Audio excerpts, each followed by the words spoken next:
1 Kings chapter 6. Solomon builds the temple. In the 480th year after the Israelites came out of Egypt, in the fourth year of Solomon's reign over Israel, in the month of Jiv, the second month, he began to build the temple of the Lord.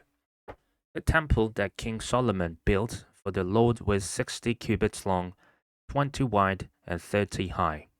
The portico at the front of the main hall of the temple extended the width of the temple, that is 20 cubits, and projected 10 cubits from the front of the temple.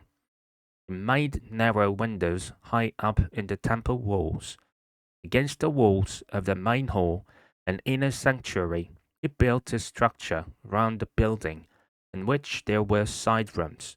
The lowest floor was 5 cubits wide, the middle floor 6 cubits, and the third floor 7.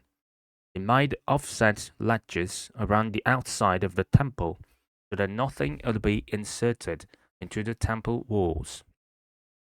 In building the temple, only blocks dressed at the quarry were used, and no hammer, chisel, or any other iron tool was heard at the temple site while it was being built.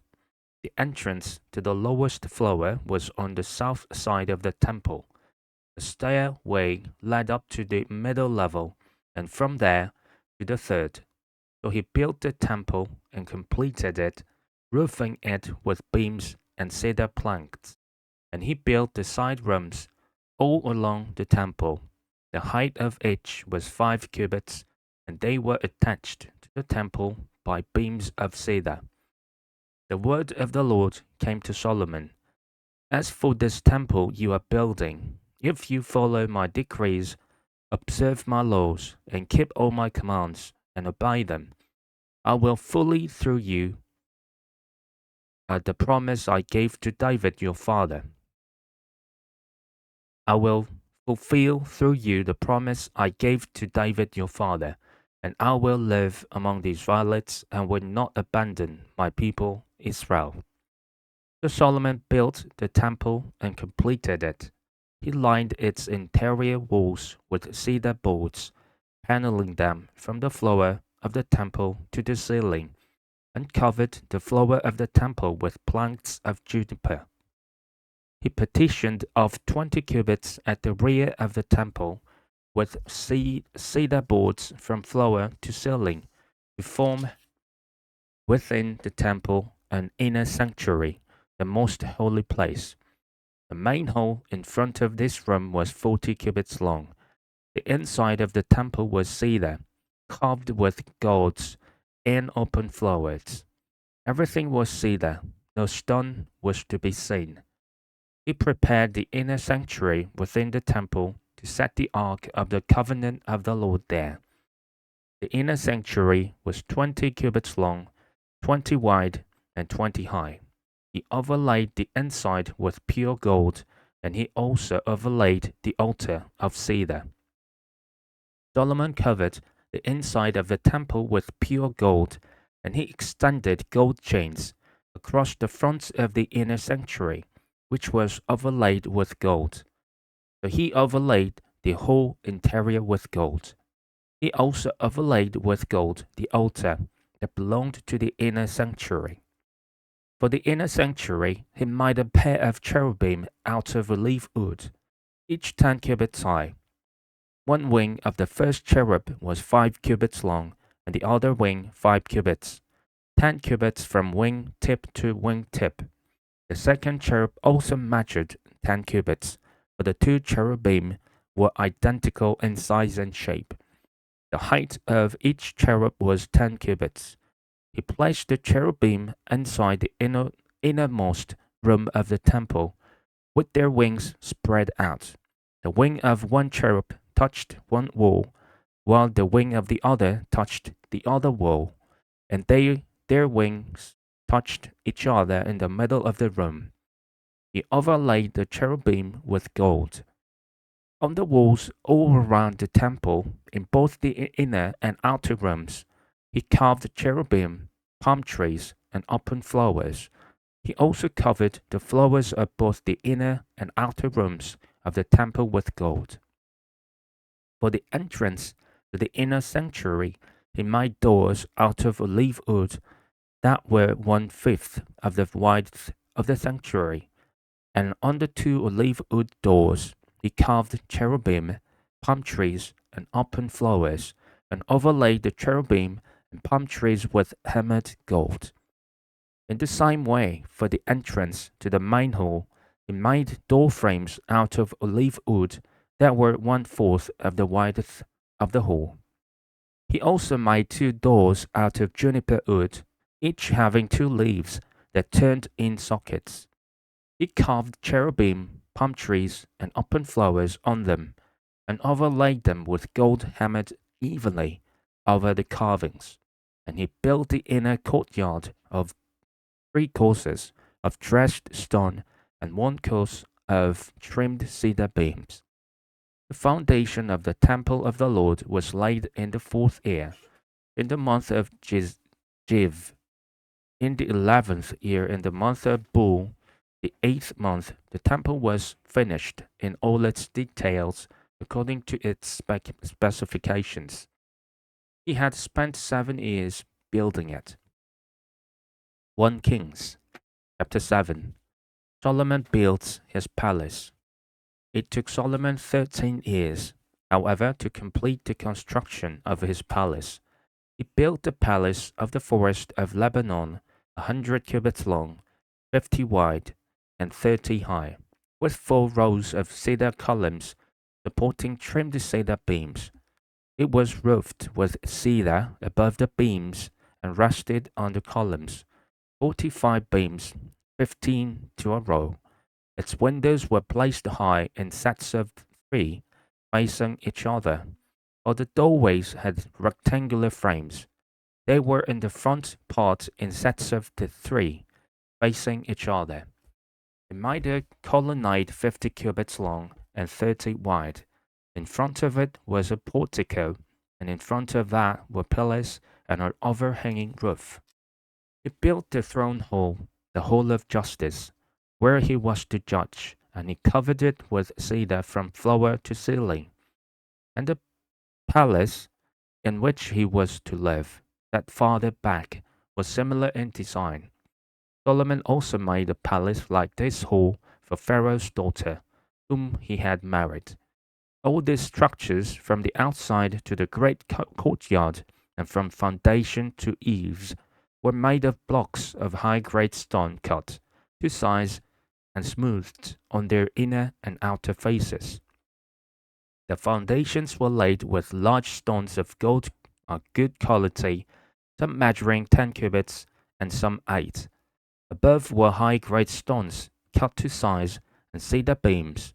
The great courtyard was surrounded by a wall of 3 courses of dressed stone and 1 course of trimmed cedar beams, as was the inner courtyard of the temple of the Lord with its portico.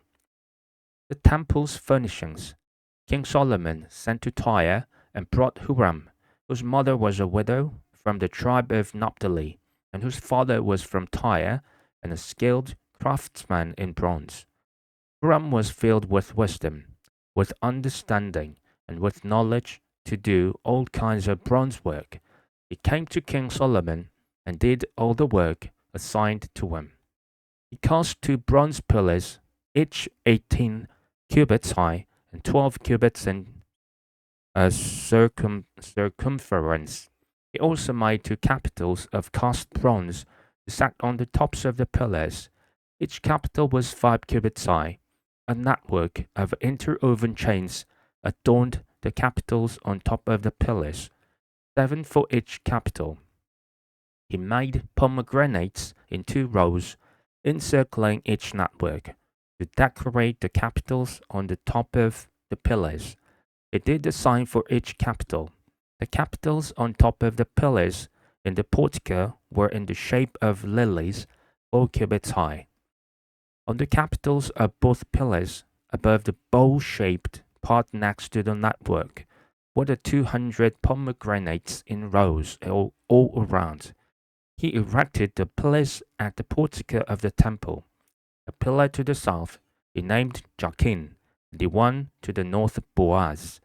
The capitals on top were in the shape of lilies, and so the work on the pillars was completed. He made the sea of cast metal, circular in shape, measuring 10 cubits from rim to rim and 5 cubits high. It took a line of 30 cubits to measure around it. Below the rim, gourds encircled it, 10 to a cubit. The gourds were cast in 2 rows in one piece with the sea. The sea stood on 12 bulls, 3 facing north, 3 facing west, 3 facing south, 3 facing east. The sea rested on top of them, and their hindquarters were toward the center. It was a handbreadth in thickness, and its rim was like the rim of a cup, like a lily blossom. It held 2,000 baths. He also made 10 movable stands of bronze. Each was 4 cubits long, 4 wide, and 3 high. This is how the stands were made. They had side panels attached to uprights. On the panels between the uprights were lions, bulls, and cherubim, and on the uprights as well. Above and below the lions and bulls were wreaths of hammered work. Each stand had 4 bronze wheels with bronze axles, and each had a basin resting on 4 supports, cast with wreaths on each side. On the inside of the stand there was an opening that had a circular frame 1 cubit deep. This opening was round, and with its basework and measured a cubit and a half. Around its opening there was engraving. The panels of the stands were square, not round. The 4 wheels were under the panels, and the axles of the wheels were attached to the stand. The diameter of each wheel was a cubit and a half. The wheels were made like chariot wheels. The axles, rims, spokes, and hubs were all of cast metal. Each stand had 4 handles, one on each corner projecting from the stand. At the top of the stand there was a circular band, half a cubit deep. The supports and panels were attached to the top of the stand. He engraved cherubim, lions, and palm trees on the surfaces of the supports and on the panels, in every available space, with wreaths all around. This is the way he made the 10 stands. They were all cast in the same molds and were identical in size and shape. He then made 10 bronze basins, each holding 40 baths and measuring 4 cubits across, 1 basin to go on each of the 10 stands. He placed 5 of the stands on the south side of the temple, 5 on the north. He placed the sea on the south side, at the southeast corner of the temple. He also made the pots and shovels and sprinkling bowls. So Huram finished all the work he had undertaken for King Solomon in the temple of the Lord. The 2 pillars, the 2 bowl-shaped capitals on top of the pillars, the 2 sets of network decorating the 2 bowl-shaped capitals on top of the pillars, the 400 pomegranates for the 2 sets of network, 2 rows of pomegranates for each network decorating the bowl-shaped capitals on top of the pillars, the 10 stands with their 10 basins, the sea and 12 bulls under it, the pots, shovels, and sprinkling bowls. All these objects that Huram made for King Solomon for the temple of the Lord were of burnished bronze. The king had them cast in clay molds in the plain of the Jordan between Succoth and Jerusalem. Solomon left all these things underweight because there were so many. The weight of the bronze was not determined.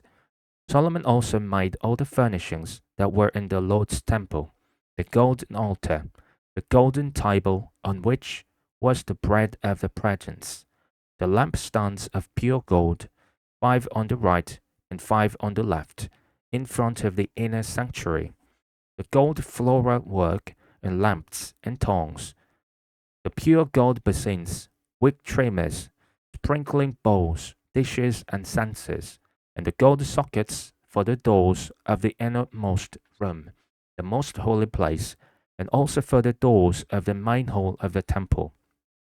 When all the work King Solomon had done for the temple of the Lord was finished, he brought in the things his father David had dedicated, the silver and gold and the furnishings, and he placed them in the treasuries of the Lord's temple.